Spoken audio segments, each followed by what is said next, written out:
What's up, guys, and welcome to me ranking the Star Wars shows tier list. Now, this, of course, has all of the movies in it as well. We could do that as well, but I feel like I've done the movies already. I have a video on that. I think it's 17 minutes or so long. Check it out if you want. I rank all the movies, and I might go ahead and do it again because my opinions have changed. Sort of. Not really. Okay, so as for the shows, these, of course, are the shows that Disney has created after George Lucas, of course, sold Star Wars, and we're going to rank them. Okay, so let's go through them first, and then we can decide where they go. The S list is obviously like perfection. There's nothing that can be improved. They're absolutely perfect, phenomenal. A tier, B tier, C tier, D tier, and then never watched. There are some that will fit into every single category here, so let's go ahead and get right into this. This is going to be a long video, so sit back, relax. Don't get triggered by my thoughts and views. Make sure to hit the like button if you like these videos and want me to do more. So, all right. Here we go. First of all, we have The Mandalorian. We're going Season 1, Season 2, Season 3. Okay. Then we've got the Clone Wars show. We've got Kenobi, Star Wars Resistance. We have Star Wars Rebels, The Bad Batch, Boba Fett, Andor, Tales of the Jedi, and the OG Clone Wars 2003 it was? I think in 2002 by Tartakovsky. I always fail his name. Tartakovsky. And that was honestly one of the best Clone Wars, I think. You know, two totally different feels, but this one was much more gritty. Anyways, let's get into everything. Okay. So we're going to start off right off the bat with The Mandalorian. Season 1 and Season 2 for me were by far, I think, the epitome of Star Wars. I think like peak Star Wars once George sold to, you know, even we could even say like it potentially could be also peak Star Wars even in the George Lucas saga of everything. And we're going to look at everything as a whole here. And I'm going to be totally transparent. I'm not going to be a shill. I'm not going to be a hater. I'm just going to give you guys how I feel. Just to give it to you raw. Tell you what I think. Okay. So The Mandalorian, I thought Season 1 and Season 2 was absolutely phenomenal. Okay. We had a new character that we had never met before, and I remember seeing the premiere, the first 5 minutes of the first episode of the first season at Star Wars Celebration, and this was like an exclusive thing that only we got to see in Chicago in 2019. I was floored. I thought this was really cool. I really wanted to watch the show, and I couldn't wait till I did. And finally, once we did, it was amazing. We got to see Baby Yoda, and it had that connection with the Jedi, with literally one of the most famous Jedi ever, which is Yoda, and we don't know anything about him. And George Lucas always said that this is a character who is going to be extremely mysterious. He comes and goes into the scenes, and we know nothing about him. And I thought that's brilliant. And Yoda is this very mystical, wise, ancient creature being who's also immensely powerful, as we saw in the prequel trilogy, or even raising Luke's X-Wing in the originals.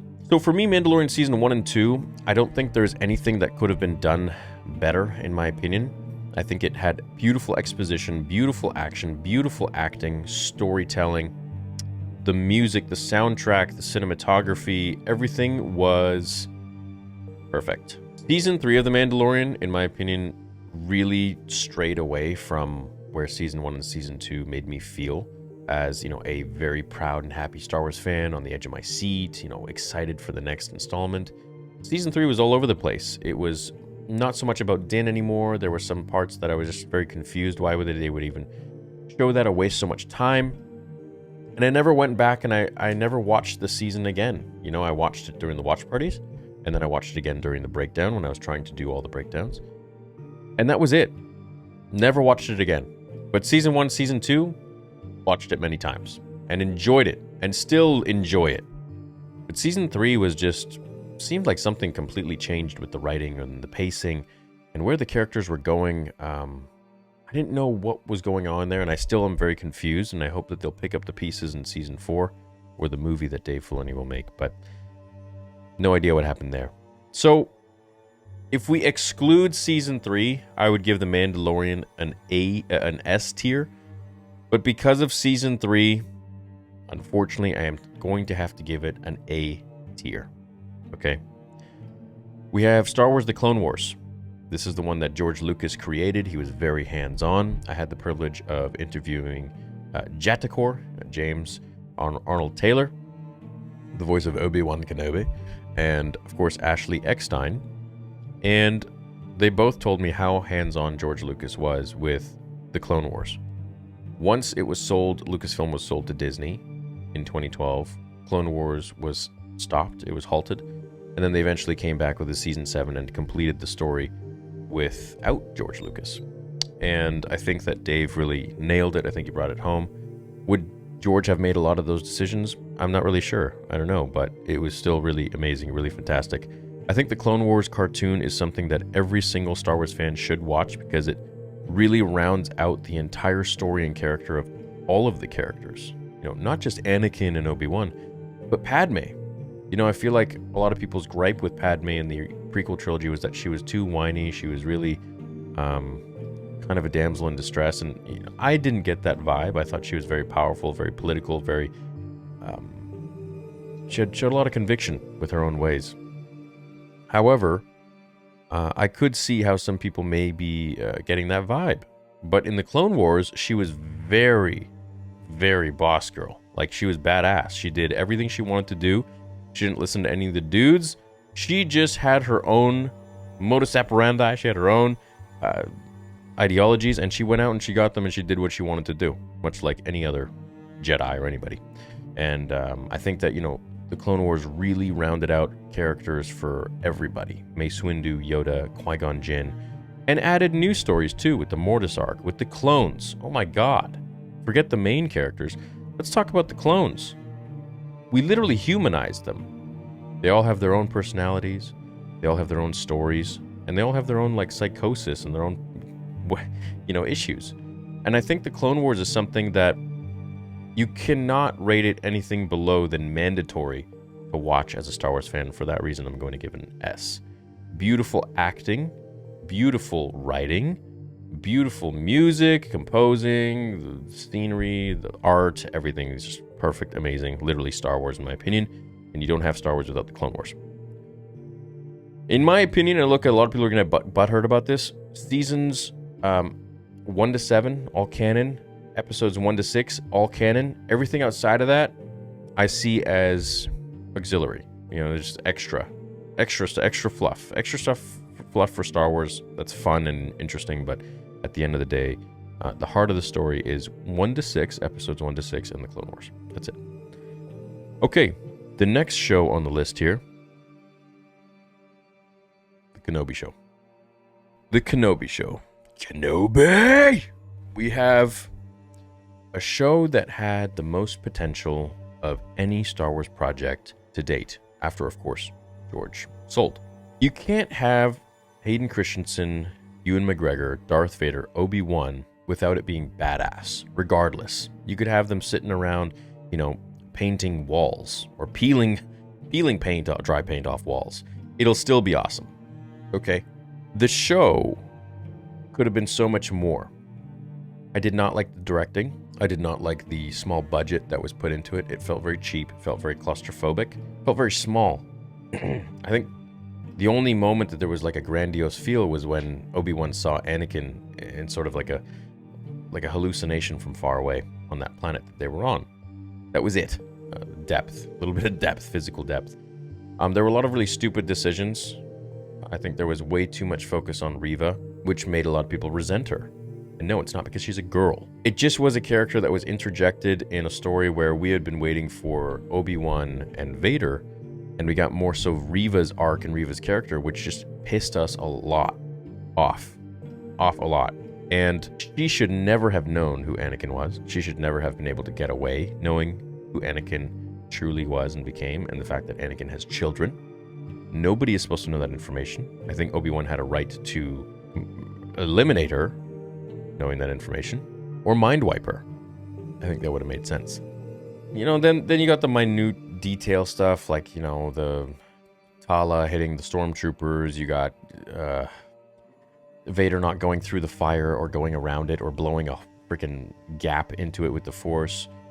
You've got Obi-Wan being this, like, little pussycat, honestly. It's like walking in the same footsteps, cookie-cutter method as Luke Skywalker in The Last Jedi, which was, you know, the main problem that divided so many fans to begin with. Changing a character off screen, and I understand, you know, where Obi-Wan could be at this point in time, but still, he's Obi-Wan Kenobi, and it seems like they keep doing the same old theme of He was found. He had all of this exposition. He had all of this storytelling, all of this character arc development that George Lucas had created.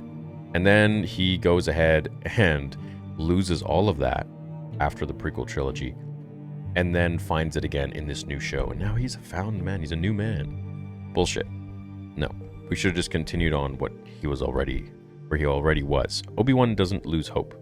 He doesn't need to find himself. You don't need to always find yourself when you become a Jedi for so long. I mean, yes, it's a cheap trick, because in life we always find ourselves down, and we go through things, and things happen where we are broken, and then we build ourselves back together, and they want to play off that emotion with a favorite character that we have. But in my opinion, that's not Obi-Wan Kenobi. He had already gone through his trials. He had gone through everything. I understand Order 66 would make him a very broken man, but they could have gone a completely different route.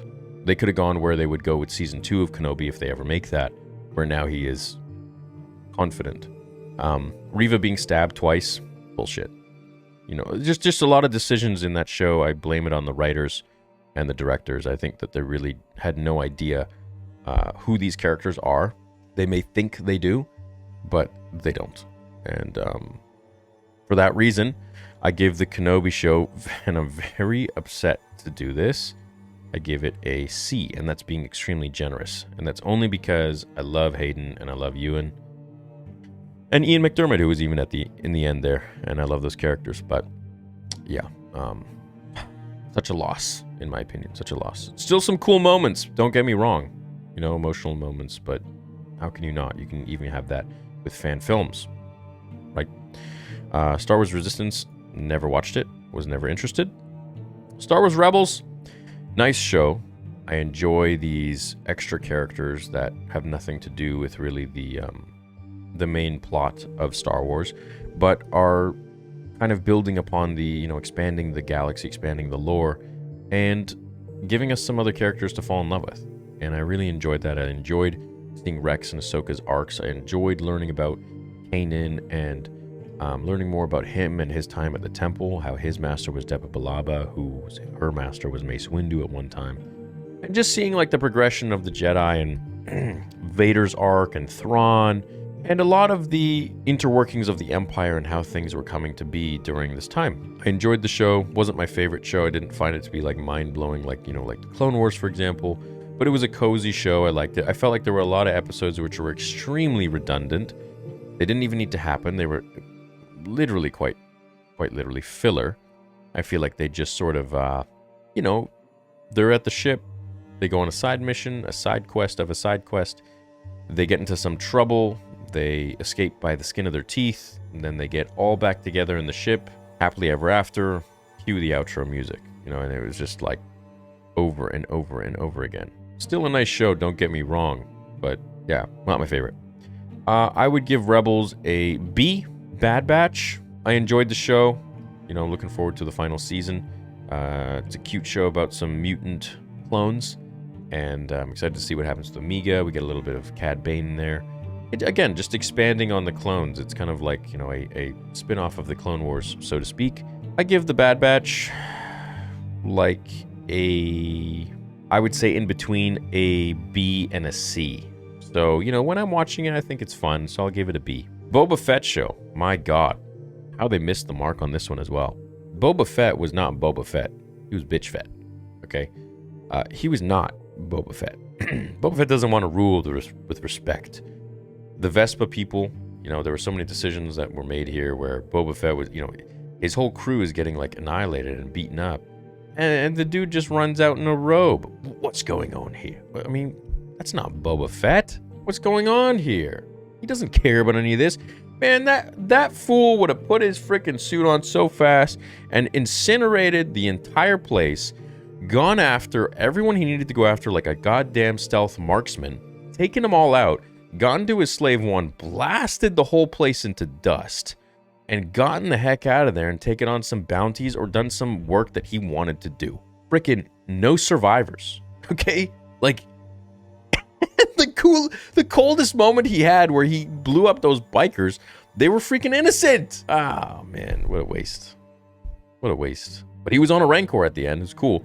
Look, nobody loves Boba Fett more than me. Well, I'm sure they do. But I loved Boba Fett as a kid. I thought he was so freaking cool, man. The 2 minutes that we saw him in Empire.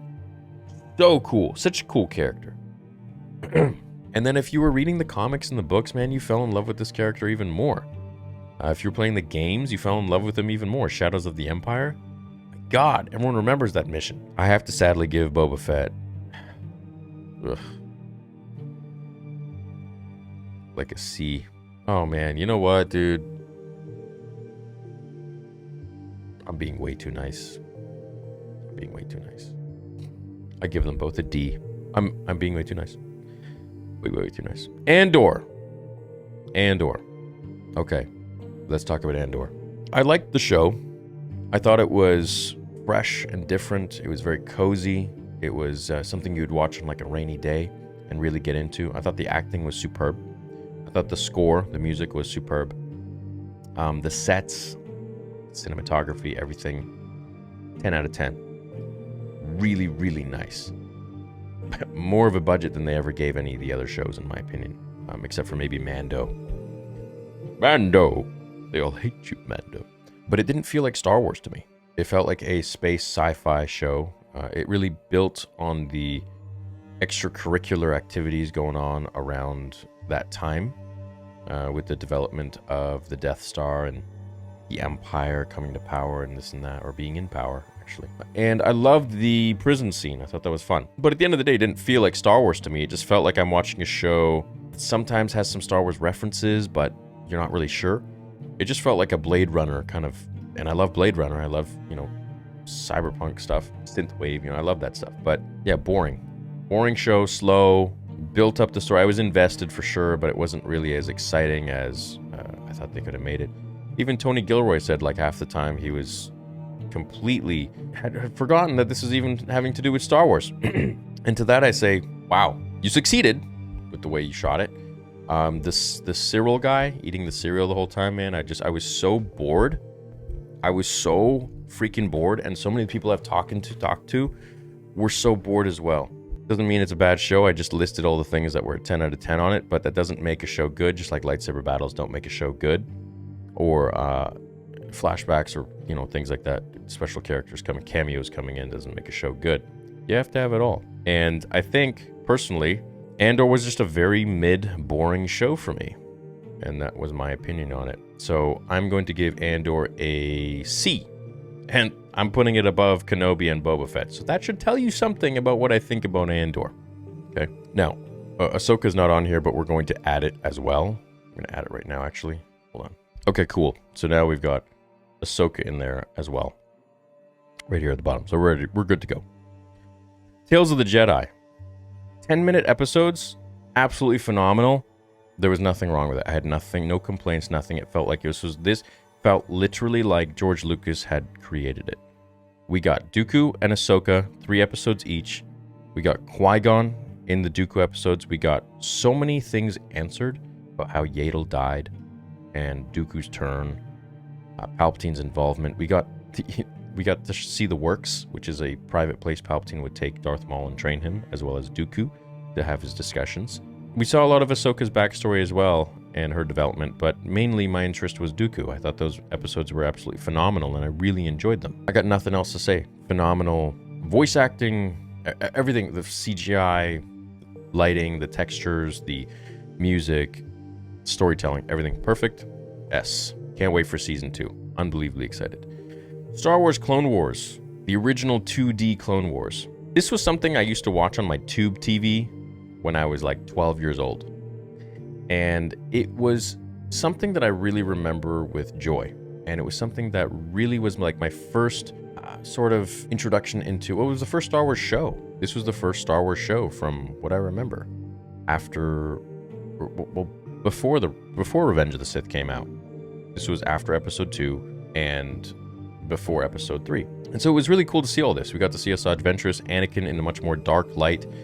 We really were able to understand his turn. Like, you can fully see that shit happening on screen. You see the anger, the temptation, everything taking a hold of him. And it was really a great conclusion to episode 2, in my opinion. Like, it really rounded things out and really helped you understand more as you go into episode 3. And I really enjoyed it. I really thought it was cool, and I really loved how they built on Grievous and how he couldn't breathe because Mace Windu crushed his whole chest. I enjoyed how they made Grievous look so menacing and frightening and scary by like hunting Jedi down. I really also enjoyed Anakin and Obi-Wan's dynamic, and I really appreciated how they made it a little more realistic and dark. I loved that. I thought it was really cool. So for that, I'm also going to give this an S tier. I thought it was absolutely fantastic, and there's nothing else that I would add to it. I would just hopefully continue more seasons in that style. I thought it was really unique and different. Dirge. Seeing Dirge was cool. Okay, last but not least, I think... Yeah, and if I'm forgetting one, you let me know in the comments. The Ahsoka Show. All right? The Ahsoka Show, right here. What we got? The Ahsoka Show was, for me, really a beautiful experience up until the 7th or 8th episode, which I felt took a big dip story-wise. And let me tell you why. Obviously, the apprentice of the Chosen One, the main character of Star Wars, Anakin Skywalker, Ahsoka is sort of carrying on that lineage and connecting us to that character that we love. He's a very interesting character if you think about it. I mean, this is a Jedi who was trained by the Chosen One and eventually left the Jedi Order for all the right reasons. And she felt disillusioned. She felt they were all about politics. And we saw in the flashback there in the Ahsoka Show that she really didn't sign up for this. She didn't sign up for this war. She wanted to be a Jedi. She didn't want to be a pawn in this political game, sending her to different planets and seeing all of this death and destruction for a cause that she didn't really even understand or agree with or have anything to do with. And I really respected how they went into so much detail with that, showing Anakin in the world between worlds and maybe even rounding out his prophecy as the Chosen One, as the one who brings balance, saving others from death. It was pretty cool how they did that. Is that what George would have done? I don't know. But Dave did it, and, he's the closest thing that we have to anything George would create. He wouldn't do everything George would do. He would do his own thing, but I think he really greatly respects George, and he would try to do something to carry these characters along the same arc that George had created them for. Episode 1, 2, 3, 4, 5, 6, in my opinion, did a fantastic job of balancing Ahsoka Tano, Anakin Skywalker, Sabine Wren, and my favorites, Baylan Skoll and Shin Hati, who were the stars of the show for me. I think they really stole the show. I think they were really interesting. We really wanted to learn more about them. Who are these guys? Where'd they come from? How did they come to be? And what happened to them? Why are they now having an orange lightsaber, which is maybe indicative of the light and the dark side, having been a Jedi once, and now they're more in the dark? What do they want? Clearly, they don't really care about Thrawn. They care more so about what Baylan wants, which is to find this person that's calling out to him, or this thing, this energy, and to break the cycle of the Republic, of the Empire, of the Jedi, of destruction, and so on and so forth, and to break that cycle and to start it here on Peridea. And maybe he was going to make his own new Jedi Order, or maybe he was going to become the son, or the father, or the cousin. I don't know, and it kept me on the edge of my seat, and I feel like it did that really well. And Thrawn was coming back, and then now Ahsoka's on this planet, and so is Sabine and Ezra and this and that. And you're more invested if you watched Rebels, but once we got to 7 and 8, it just was so safe and took all of the climax and the build-up and just kind of didn't really even drop off. It just kind of didn't really continue it at all. So in the end, I think what we have is something that's extremely interesting for where the story could go now, with Luke Skywalker being, the main protagonist of the galaxy. No more Ahsoka. And if Thrawn was afraid of Ahsoka for being Anakin's apprentice, he's gonna doo-doo in his pants when he sees Luke, the son of Darth Vader. My God. He's gonna have to create a new Jedi or something to help fight. Bring in the Ysilamari, which are these lizard creatures that repel the Force, around you. The more you have around you, the more of a force field you have where the Force doesn't work around you, 30 feet, whatever. So, the Ahsoka show I felt was really great, really enjoyed the music, really enjoyed the acting. I know a lot of people say they hated the acting, but I made a video on that. Ahsoka was very dry and cold when unhopeful. When she was Ahsoka the Grey, when she was Ahsoka the White, she was much more lively, animated, and hopeful. So for me, that helped obviously answer my question there, and a lot of people question that she acts like she's cardboard or whatever people were saying. As for Ezra and Sabine, not my favorite characters, not too invested in them. Sabine using the Force I thought was hokey, thought it was lame, but then understanding more and thinking about it, that she is a direct descendant of Tar Vizsla. and he was the first Mandalorian Jedi in history. So it only makes sense that this girl would be able to use the Force. To that extent, no. Not yet. Not yet, as Master Windu would say. But I think, it definitely does make sense because, well, yeah. I mean, that's a character that was created in the Clone Wars. And sure, fine. Whatever. There were some moments in Rebels where we did get some sort of hints that she is Force sensitive, right? And I've mentioned those in previous videos, like on that planet. I think it was season 4 or whatever it was, where she hears a voice. Nobody else hears a voice. What's the deal with this? And she's a descendant of the guy, so yeah, whatever. Anyways, I think they could have done a lot more with the season finale. I felt it was a little bit lame. I wasn't really too crazy about it. I thought it was cool, but it wasn't, like, mind-blowing. The fight with Elsbeth, it was okay.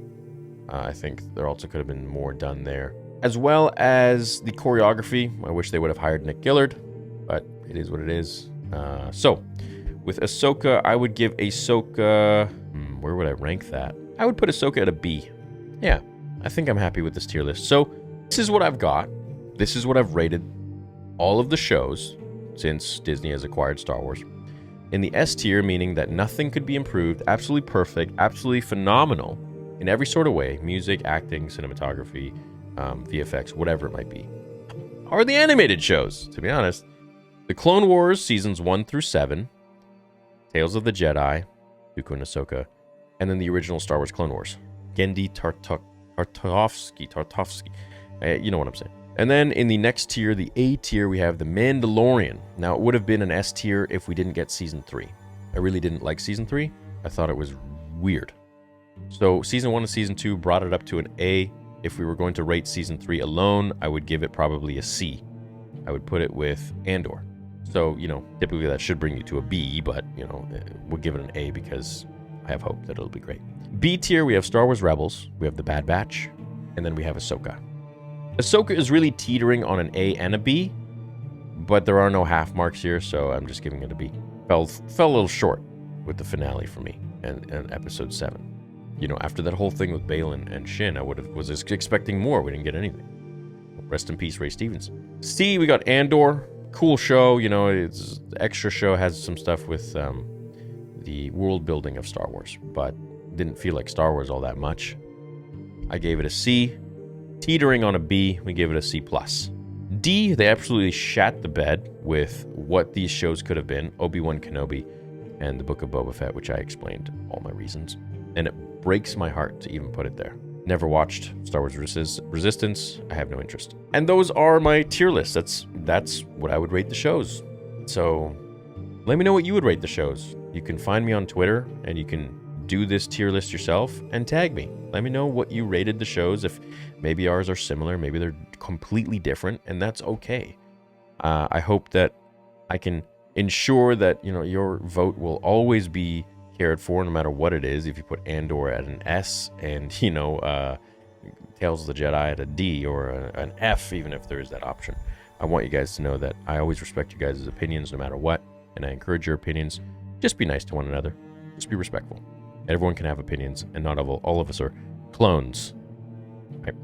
So, that is my tier list for the shows. Let me know what you thought. Find me on Instagram.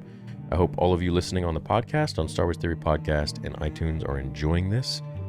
And I'll see you all in the next one. Until then, remember, the Force will be with you always.